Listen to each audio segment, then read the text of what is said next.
Continuamos acompañándote en esta tarde y ya le damos la bienvenida al doctor Eduardo López. Vamos a hablar acerca de un documento que ha sacado Nueva Salta rechazando el acuerdo que el gobierno pretende celebrar con el FMI. Recién les decía cuando presentaba el programa que muchas de estas expresiones se van a sentir a lo largo de lo que va a ser la emisión del día de hoy. ¿De qué parte no entendiste? ¿No? Entre ellas las voces de Nueva Salta. ¿Cómo está, doctor? ¿Qué tal? Gracias por acompañarnos. Buenas tardes, Mabel, un gusto estar en el programa.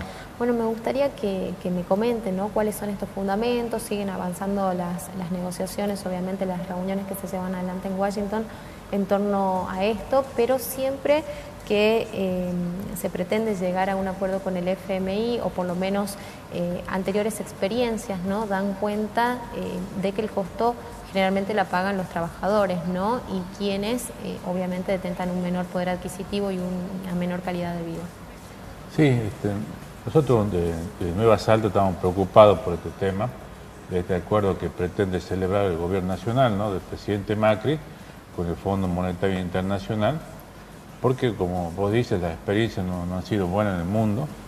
Unos últimos casos, por ejemplo, lo que pasó con Grecia, donde el Fondo Monetario arregló con ese país, pero realmente los ajustes han sido verdaderamente salvajes, ¿no?, en el tema jubilaciones, en el tema privatizaciones, y nosotros también nos van a aplicar la misma receta, no somos la excepción, ni a veces, como dijo el ministro Ducjo, ni otro fondo, no es otro fondo, el mismo, tiene la misma filosofía, tanto en materia económica como en materia política, ¿no?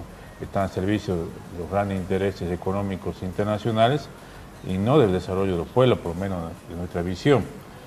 Creo que van a ir por privatizar vaca muerta, van a ir por el congelamiento de jubilaciones, seguramente creo que también están pidiendo el tema de la reforma laboral, que todavía el gobierno no lo pudo sacar, porque bueno, tuvo un gran tropiezo con la reforma previsional, que la sacó, pero a un costo importante político, pero sí van por la reforma laboral, tratando de que los trabajadores sean despedidos sin ningún tipo digamos, de compensación, sea fácil despedirlos, también el sentido haciendo más flexible, digamos, y también bajando sus salarios. Entonces, creo que todo por eso va por ese lado, y creo que es muy perjudicial para los pueblos.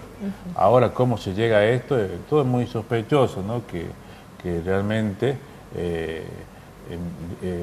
digamos, hay una gran presión cambiaria sobre el dólar, porque eso es lo que desencadena la situación, pero llama la atención que, por ejemplo, el Banco Central, donde está digamos que el presidente que dirige esa entidad, Sturzenegger, le haya vendido los dólares a 20 pesos y haya salido tan fácilmente 4.000 millones de dólares, que generó la presión cambiaria, y que después el dólar termina a 25 pesos, ¿no? Se dispare de esta manera, ¿no? ¿Por qué no los vendió entonces a 25 pesos?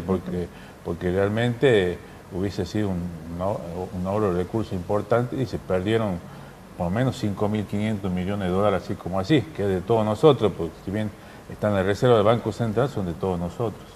Claro, bueno, para que la gente se dé una idea, ¿no?, de cuáles son todas las objeciones que se están marcando fundamentalmente de diferentes voces, diferentes posturas políticas, se habla también de esto que usted mencionaba, doctor, que es la receta laboral del FMI, ¿no?, entre las que se encuentran facilitar despidos, limitar convenios y subir ganancias, entre otras cosas.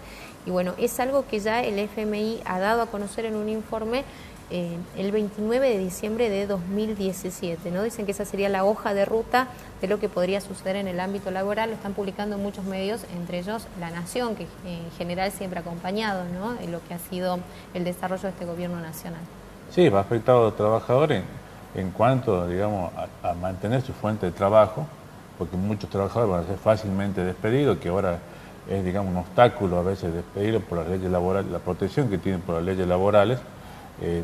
Y aún así, en muchos casos son despedidos, ahora peor con reformas laborales de este tipo, que limitan y hacen fácilmente el despido de los trabajadores, ¿no? Y aparte de bajar el salario, porque haber mucha gente, digamos, sin trabajo, hace que en la práctica se termine bajando los salarios, lo mismo que, bueno, que vos manifestabas, el tema de limitar los convenios colectivos, es decir, un gremio hoy en día puede firmar convenio colectivo con los representantes de la patronal y es válido para todo el país.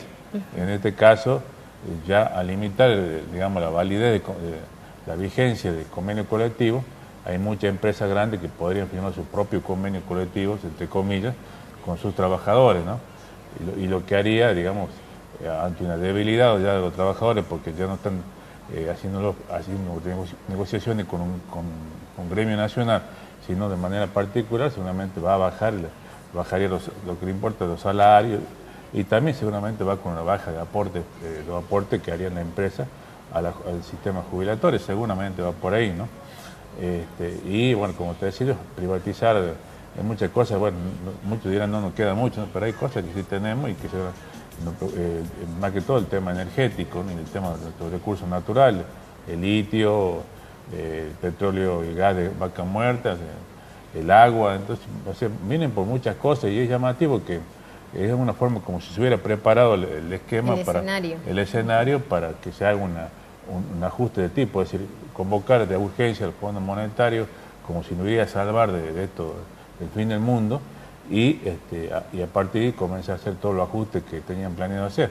Pues el ajuste laboral ya lo venían planteando, sí, hicieron claro, el previsional, ¿no? Pero creo que también seguramente van a querer mal vender, digo yo, lo que es el fondo de sustentabilidad previsional, ¿no? Que es mucha plata, unos 50.000 millones de dólares, y seguramente van a ir también por eso. O sea, es un gran prejuicio para nuestro país. Y también me olvidaba, ahí se hizo una devolución importante, pero seguramente se va a pretender una devolución mayor, porque más se devalúe, más están cayendo los salarios y los bienes de todos, ¿no? O sea, también a veces no se toma conciencia de lo que ha pasado con esta devaluación, que ha sido verdaderamente salvaje, y en muchos casos los bienes de muchas personas que a veces de buena fe ha ahorrado dinero, creyó en el peso, salió perdiendo totalmente, ¿no? Sí, sí. Y a veces no se toma conciencia, pero en los próximos días lo estamos viendo. Hay cosas que antes costaban, qué sé yo,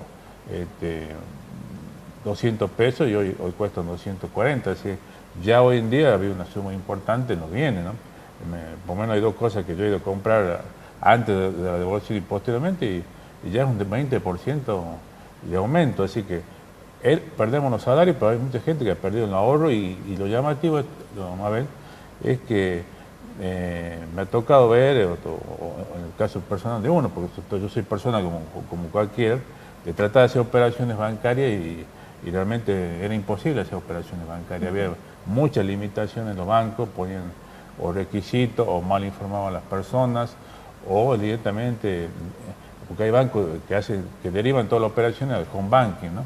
Hacen las operaciones por internet, que para mí entiendo que es ilegal, que obligan a las personas a hacerlo. Hay personas mayores que no lo pueden hacer. No lo pueden hacer. Y aún uno sin ser experimentado en el internet, pero aún en ese caso, por ejemplo, había limitaciones, no solo limitaciones, prácticamente estuvo cortado el tema cambiario, ¿no? Así que y llama la atención que a las personas comunes les cuesta hacer... A las personas físicas, al pequeño ahorrista. Al pequeño ahorrista nos pongan todo tipo de límites, que nos digan que van a tener la AFIP, y todos estos grandes especuladores internacionales salen con 4.000 millones de dólares, pero no estamos hablando ni siquiera de $1 millón, estamos hablando de miles de millones de dólares, salen, digamos, las inversiones que tienen, compran dólares y se van. Entonces nadie los obstaculiza y dice, no, mire, dígame dónde trajo el dinero, porque también los bancos, a cualquier persona que tiene un escaso ahorro y quiere sacarlo, le empiezan a poner obstáculos, a preguntar de dónde sacó el dinero, de dónde viene, como si fueran, digamos, grandes narcotraficantes, ¿no? Y esta gente, sí, nadie le pone ningún obstáculo, ¿no? Seguro que sí, ¿no? De hecho, habían muchas personas que ya se comunicaban la semana pasada, sobre todo aquellos que sí habían tenido la posibilidad de ahorrar en dólares, que ante esto obviamente entraban en una suerte de pánico, ¿no? Ante lo que podía ocurrir, porque, bueno, el fantasma de muchas situaciones similares, como la de los acuerdos con el FMI, no son tan lejanas en el tiempo para muchos argentinos, y donde se daban con la realidad de que los bancos no les entregaban sus ahorros, o lo hacían hasta un determinado límite de personas, ¿no? Que eso también se ha vivido en los últimos días, en las últimas semanas, sí, prácticamente. Sí, y el FMI va por una devolución mayor, ¿no? O sea, no se van a conformar con que queden 25 pesos, van por 30, 33, o sea, porque implica una baja importante. En la práctica a veces no nos damos cuenta, pero una jubilación que hasta hace, qué sé yo, 2 años era $600, hablo de la mínima, ahora es $300. Si sigue devaluándose, entonces la jubilación puede terminar hasta en $200.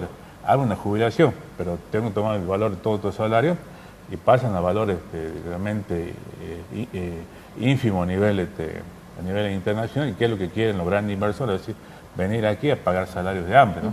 Y creo que es otro mecanismo que se está utilizando. Sí, doctor, en este contexto, ¿es necesario avanzar con una ley o ya están dadas las condiciones para que esto siga avanzando, ¿no? Porque cada vez vemos una profundización de lo que es la precarización laboral. Se habla también en este informe 2017 del Fondo Monetario Internacional de bajar el empleo público, que sabemos que ocupa un gran porcentaje de lo que es la masa laboral, ¿no?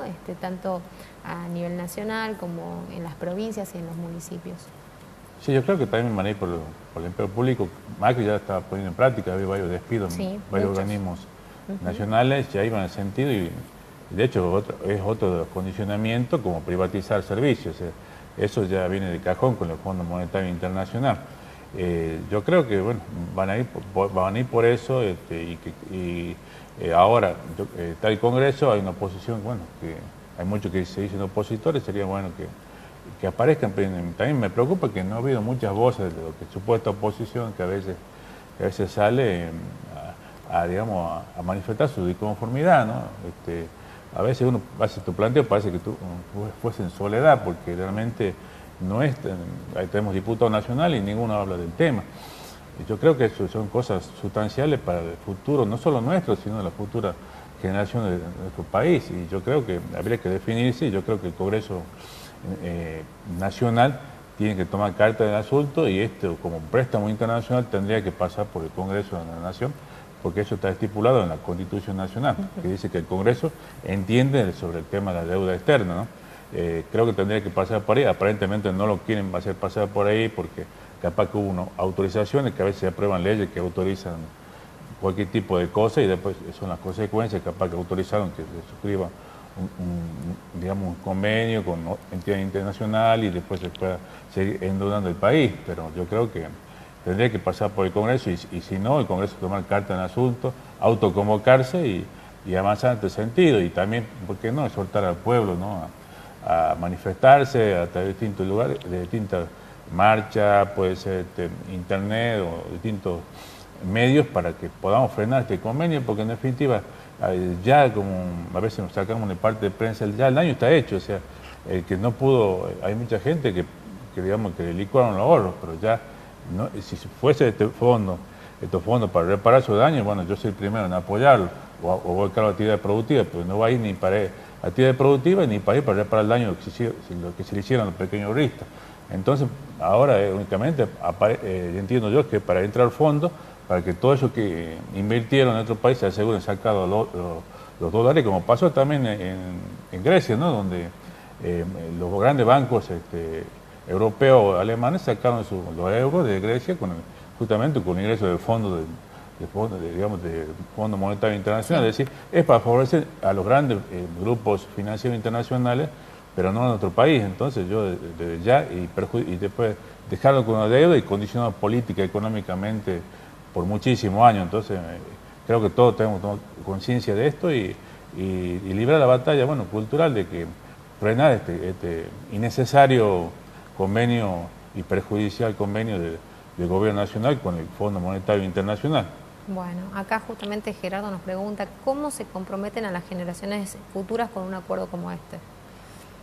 No, claro, es un acuerdo que se firma y es para condicionar hacia el futuro. Es decir, la reforma laboral no es que va a quedar únicamente para ahora, queda para, digamos, para... Claro, hasta que haya ánimo hasta que haya ánimo de modificarla, pero sí, hasta eso pasan los años y la gente termina despedida, o cuando se privatiza algo, es algo que queda privatizado, porque después volverlo a recomprar, como ha pasado con YPF, hay que tener el dinero para eso, y si a veces es propio, después hay demandas internacionales, como ha pasado, o van a juzgado en Nueva York, como pasó con los fondos buitres, ¿no?